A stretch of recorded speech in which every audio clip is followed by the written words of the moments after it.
Conclusio. In many ways, the late 20th and early 21st centuries have represented something of a disaster for the United States and Europe as they have played out their doomed struggle to retain their position in the vital territories that link East with West. What has been striking throughout the events of recent decades is the West's lack of perspective about global history, about the bigger picture, the wider themes and the larger patterns playing out in the region. In the minds of policy planners, politicians, diplomats, and generals, the problems of Afghanistan, Iran, and Iraq seem distinct, separate, and only loosely linked to each other.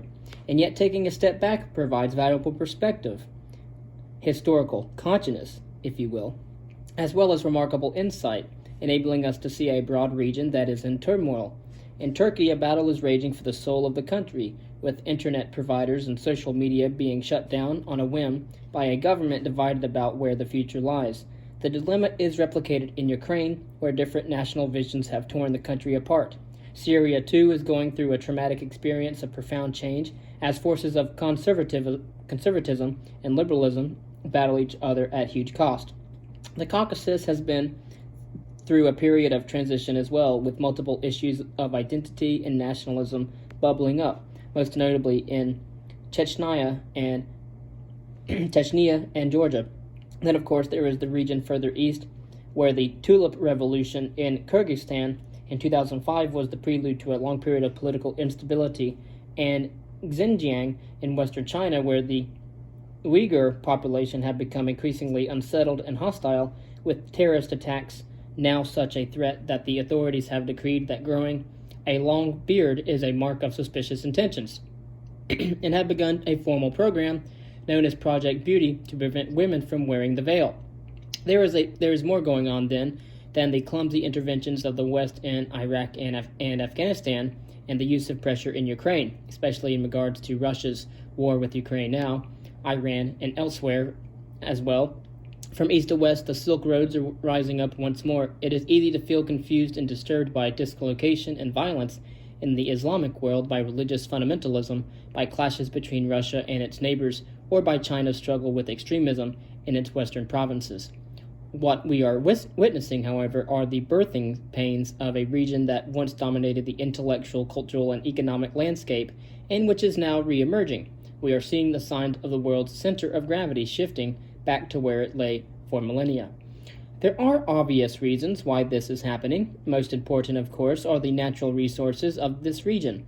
Monopolizing the resources of Persia, Mesopotamia, and the Gulf was a priority during the First World War, and efforts to secure the greatest prize in history have dominated the attitudes of the Western world to this region ever since. Just think back, it really wasn't Columbus who opened the world in the late 15th century. It was actually the Mongols. But in any case, in regard to globalized history and the opening up of the world, if anything, there is now even more to play for than there was when the sale of Knox to Arcee's finds first became apparent. The combined proved crude reserves under the Caspian Sea alone are nearly twice those of the entire United States. From Kurdistan, where newly discovered oil reservoirs such as the Tak field, whose production has risen from 2,000 to 250,000 barrels per day since 2007, worth hundreds of millions of dollars per month, to the huge Karachaganak reserve on the border between Kazakhstan and Russia, which contains an estimated 42 trillion cubic feet of natural gas, as well as a liquefied gas and crude oil. The countries of this region are groaning under its natural resources. Then there is the Donbas basin that straddles Ukraine's eastern frontier with Russia, which has long been famed for coal deposits estimated to have extractable reserves of around 10 billion tons. This, too, is an area of rising significance because of further mineral wealth. Recent geology-based assessments by the U.S. Geological Service have suggested the presence of 1.4 billion barrels of oil and 2.4 trillion cubic feet of natural gas, as well as a considerable estimated volume of natural gas liquids.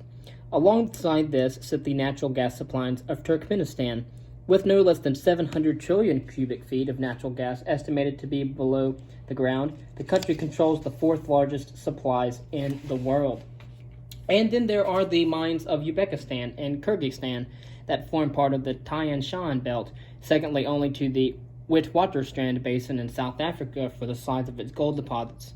Or there are beryllium, dysprosium, and other rare earths found in Kazakhstan that are vital for the manufacture of mobile phones, laptops, and rechargeable batteries, as well as the uranium and plutonium that are essential for nuclear energy and nuclear warheads. Even the earth itself is rich and valuable. Once it was the horses of Central Asia that were a highly prized commodity, coveted in the imperial court in China and in the markets of Delhi, as famous to the chroniclers of Kiev as those of Constantinople and Beijing. Today, large parts of the grazing land and the steppes have been transformed to become the astonishingly productive grain fields of southern Russia and Ukraine. Indeed, so fertile and sought after is the trademark that one NGO has found that close to $1 billion worth of this soil is dug up and sold annually in Ukraine alone. The impact of instability, unrest, or war in this region is not just felt in the price of oil at petrol pumps across the world. It affects the price of the technology we use and even that of the bread we eat. In the summer of 2010, for example, weather conditions produced a poor harvest in Russia, with yields well below domestic demand. As soon as the likely deficit became clear, an immediate ban was placed on the international export of cereals, effective with 10 days warning. The impact on global cereal prices was instant. They rose 15% in just 2 days. Turmoil in Ukraine at the start of 2014 had a similar impact, forcing the price of wheat sharply upwards because of fears about its effect on agricultural production in the world's third largest wheat exporter. The cultivation of other crops in this part of the world follows similar principles. Once, Central Asia was famous for Babur's orange trees, and later for the tulips that were so highly prized in capital cities across Western Europe in the 17th century that canal houses in Amsterdam were exchanged for single bulbs. Today, it is the poppy that is fought over. Its cultivation, above all in Afghanistan, underpins worldwide consumption patterns for heroin and determines its price, and of course impacts the costs that result from treatment for drug addiction and rehabilitation care, as well as the price for trying to police organized crime. This is a part of the world that may seem strange and unfamiliar to the West, and even alien to the point of bizarre. In Turkmenistan, a giant golden statue of the president that revolves to face the direction of the sun was erected in 1998, while 4 years later the months were renamed, with April changed to Gurban Sultan after the leader's late mother. Or there is neighboring Kazakhstan, where the president Nursultan Nazarbayev was re-elected in 2011 after winning an impressive 96% of the vote, and leaked diplomatic cables revealed that pop stars like Elton John and Nelly Furtado have performed private concerts for the president's family after receiving offers that were too good to refuse. And Tajikistan, after briefly holding the record for the world's tallest flagpole, attention was now turned to building Central Asia's largest theater to sit alongside the region's largest library, biggest museum, and most voluminous tea house. Meanwhile, in Azerbaijan, over on the western side of the Caspian Sea, President Aliyev, whose family was compared by U.S. diplomats to the Corleones of Godfather fame, had to make do with only marginal, less convincing 86% of the vote in recent elections. Here we learned that the ruler's son reportedly owns a portfolio of villas and apartments in Dubai worth $45 million, or 10,000 years of the average Azeri income, not bad for an 11-year-old. Or there is Iran to the south, where one recent president is on record denying the Holocaust and accusing Western powers and despots of developing HIV so that they could sell their drugs and medical equipment to the poor countries.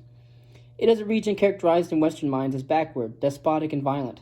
For too long, Secretary of State Hillary Clinton said in 2011, the center of Asia has been torn apart by conflict and division, a place where trade and cooperation have been stifled by bureaucratic barriers and other impediments to the flow of goods and people. The only way to a better future for people who live there, she concluded, was to try to create lasting stability and security. Only then will it be possible to attract more private investment, that, in her view at least, is essential for social and economic development. For all their apparent otherness, however, these lands have always been of pivotal importance in global history in one way or another, linking East and West, serving as a melting pot where ideas, customs, and languages have jostled with each other from the time of classical antiquity to today. And today the Silk Roads are rising again, unobserved and overlooked by many. Economists have yet to turn their attention to the riches that lie in or under the soil, beneath the waters or buried in the mountains of the belts linking the Black Sea, Asia Minor, and the Levant with the Himalayas. Instead, they have focused on groups of countries with no historical connections, whether archaeological or historical, but superficially similar measurable data, like Brazil, Russia, India, China, and South Africa, or also known as BRICS, often now voguishly replaced by missed countries, Malaysia, Indonesia, South Korea, and Turkey. In fact, it is the true Mediterranean, the center of the world, to which we should be looking. This is no wild east, no new world, waiting to be discovered, but a region and a series of connections re-emerging right in front of our eyes. Cities are booming with new airports, tourism resorts, luxury hotels, and landmark buildings, springing up in countries that find themselves with enormous sums at their disposal to indulge their fantasies. Ashgabat in Turkmenistan has had a new presidential palace and indoor winter sports arena built at the cost of hundreds of millions of dollars, while conservative estimates suggest that the Avaza tourist region on the eastern coast of the Caspian Sea has already had more than $2 billion lavished on it. The modern terminal at the Haydar Aliyev International Airport in Baku, with its giant wooden cocoons and concave glass walls, leaves travelers arriving in oil-soaked Azerbaijan with little doubt about the country's ambition and wealth, as does the Crystal Hall, a concert venue constructed to host the Eurovision Song Contest in 2012. As Baku has boomed, so have the choices available to the international traveler, who for overnight stays in Azerbaijan's capital is now able to choose between the Hilton, Kempinski, Radisson, Ramada, Sheraton, and Hyatt Regency, as well as a new crop of boutique hotels, and this is just the start. In 2011 alone, the number of hotel rooms in the city doubled, with the expectation that the figure will have doubled again over the following 4 years. Or there is Erbil, unknown to many outside the oil industry, but the main city in the Iraqi Kurdistan. There, the rates at the new Erbil Rotana Hotel are higher than in most of the capitals of Europe and many major cities in the U.S. Basic rooms start at $290 per night, which includes breakfast and use of the spa, but not Wi-Fi.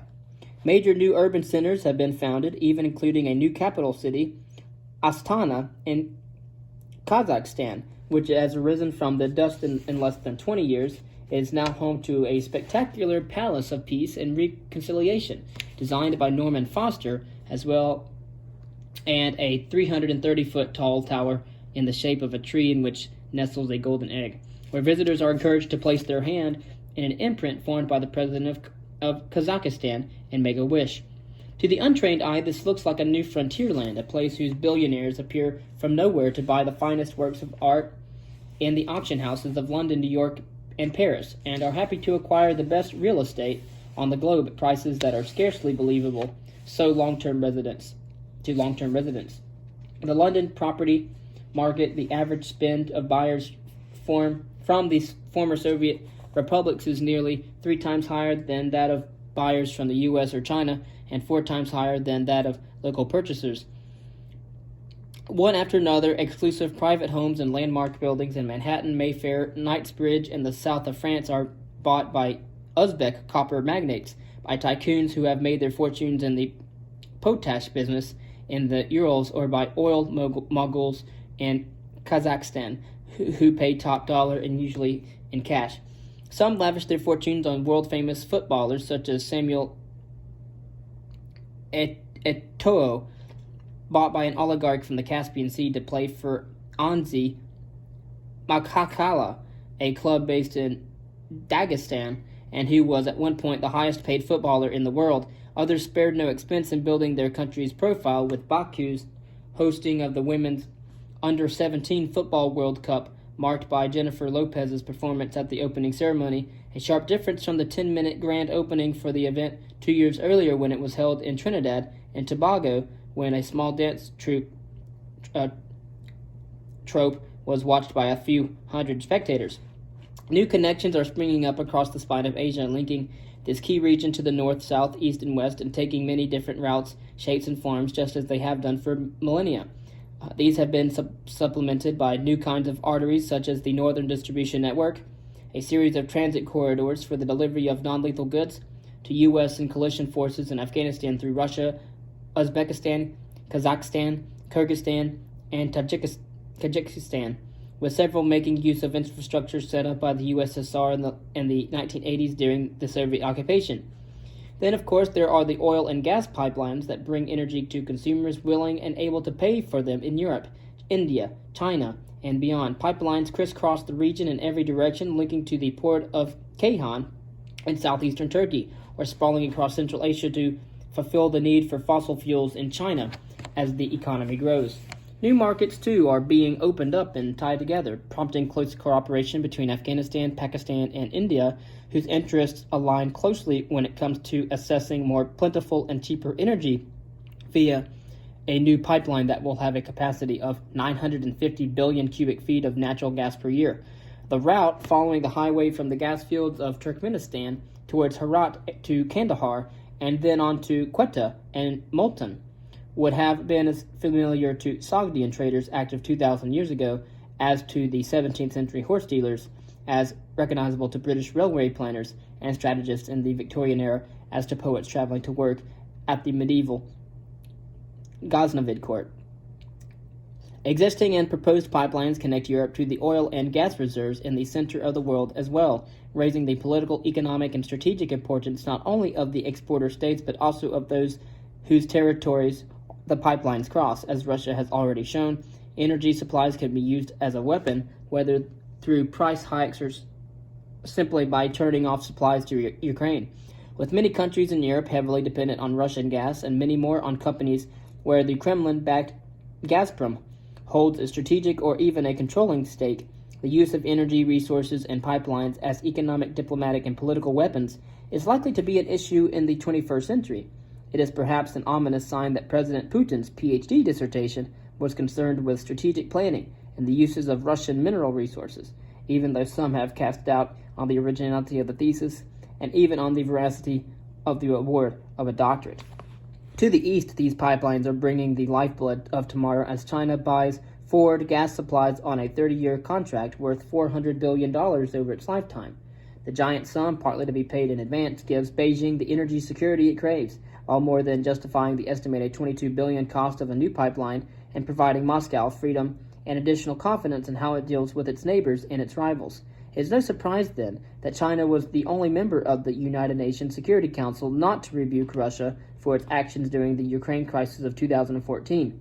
The cold reality of mutually beneficial trade is far more compelling than the political brinkmanship of the West. Transport links as well as pipelines have expanded dramatically in the last 3 decades. Major investment in transcontinental railway lines has already opened up freight routes along the 7,000-mile Yuzhny International Railway that runs from China to a major distribution center near Duisburg in Germany, visited by President Xi Jinping in person in 2014. Trains half a mile long have started carrying millions of laptops, shoes, clothes, and other non-perishable items in one direction, and electronics, car parts, and medical equipment in the other, on a journey that takes 16 days, considerably faster than the sea route from China's Pacific ports. With $43 billion of investment in improving rail links already announced, some predict that the number of containers being transported by train each year will rise from 7,500 in 2012 to 7.5 million by 2020. At the moment that I read this, it is 2023. This is just the beginning. Railway lines are being planned that will pass through Iran, Turkey, the Balkans, and Siberia to Moscow, Berlin, and Paris, and new routes will link Beijing with Pakistan, Kazakhstan with India. There's even talk of a tunnel 200 miles long being built under the Bering Strait that will allow trains to pass from China through Alaska and Canada and into the continental United States. At the time that I am reading this, it is 2023. This book was published in 2015. The Chinese government is building networks carefully and deliberately to connect to minerals, energy sources, and access to cities, harbors, and oceans. Barely a month goes by without the announcement of funding on a massive scale to either upgrade or build from scratch infrastructure that will enable volumes and velocities of exchange to rise sharply. It does so in partnership with countries whose status is raised from iron friends to relationships that can survive in all weather conditions. These changes have already led to the reemergence of China's western provinces, with labor cheaper deep in the interior than on the coast. Many businesses have started to relocate to cities close to the Dzungarian Gate.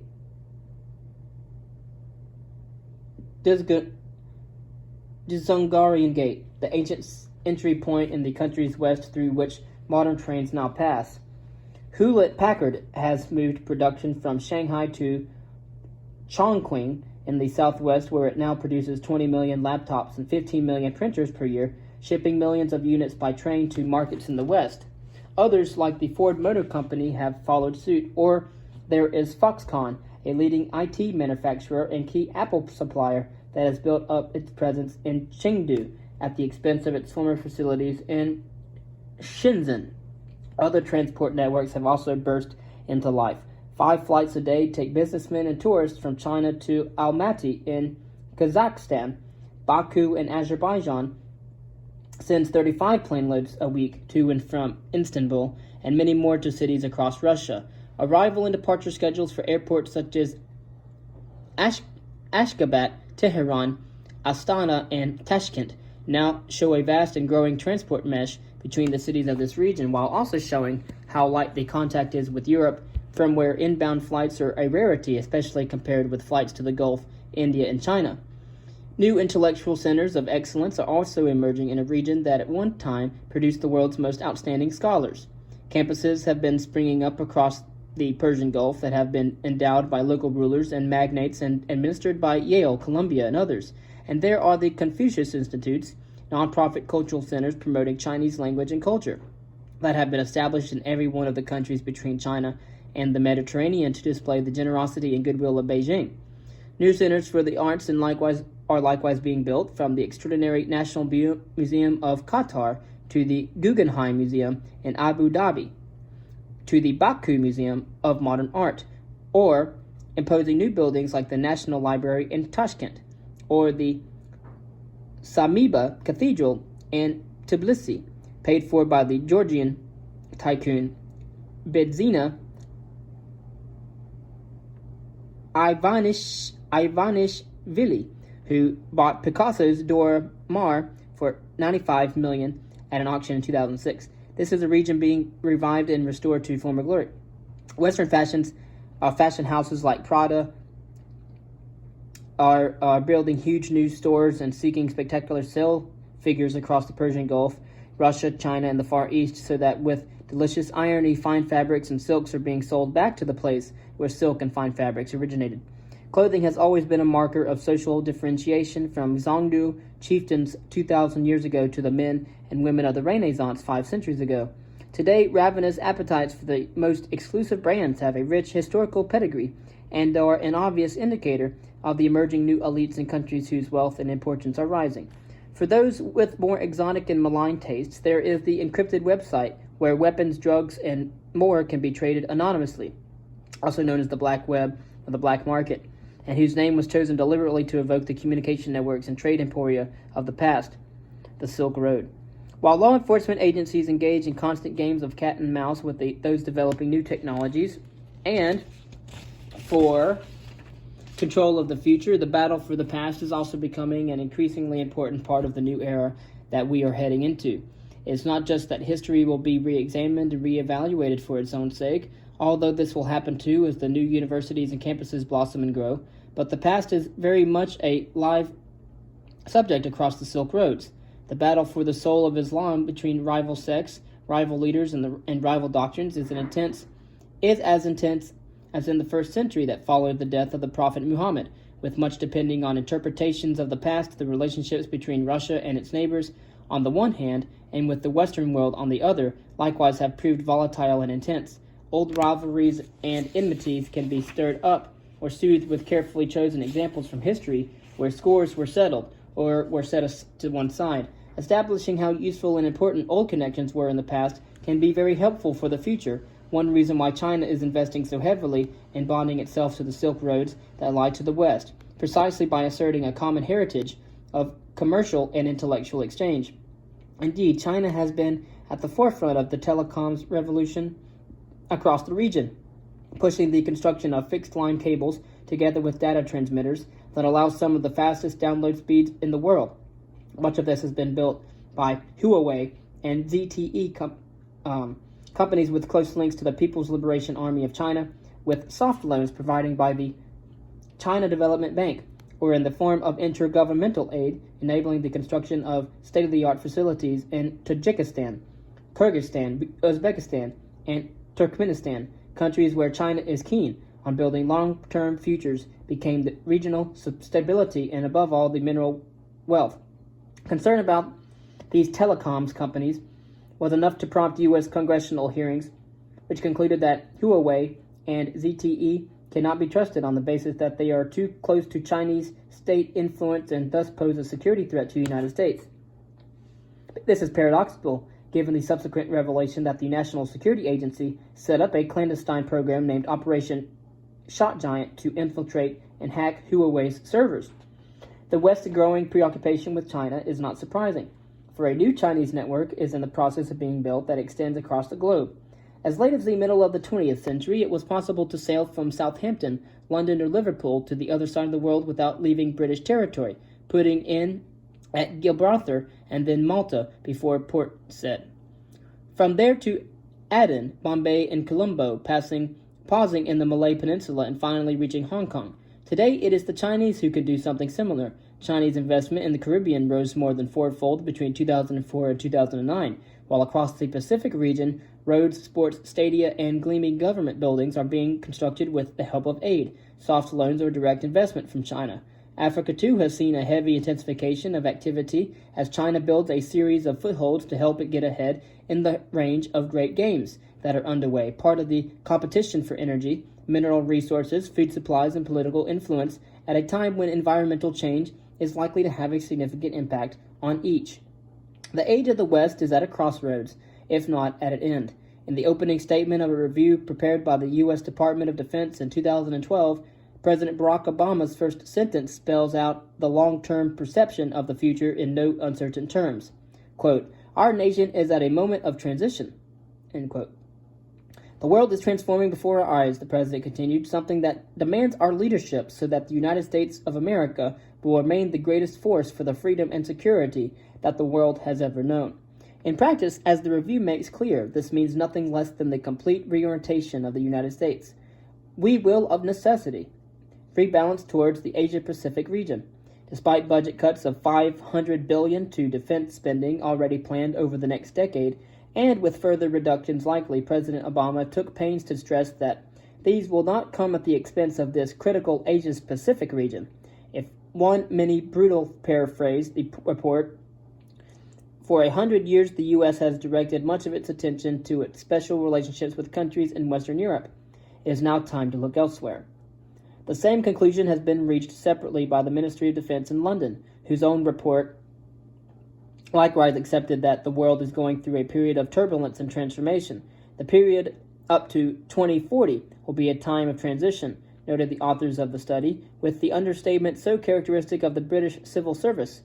Among the challenges to be faced in the coming decades, it declared, are the reality of a changing climate, rapid population growth, resource scarcity, resurgence in ideology, and shifts in power from west to east.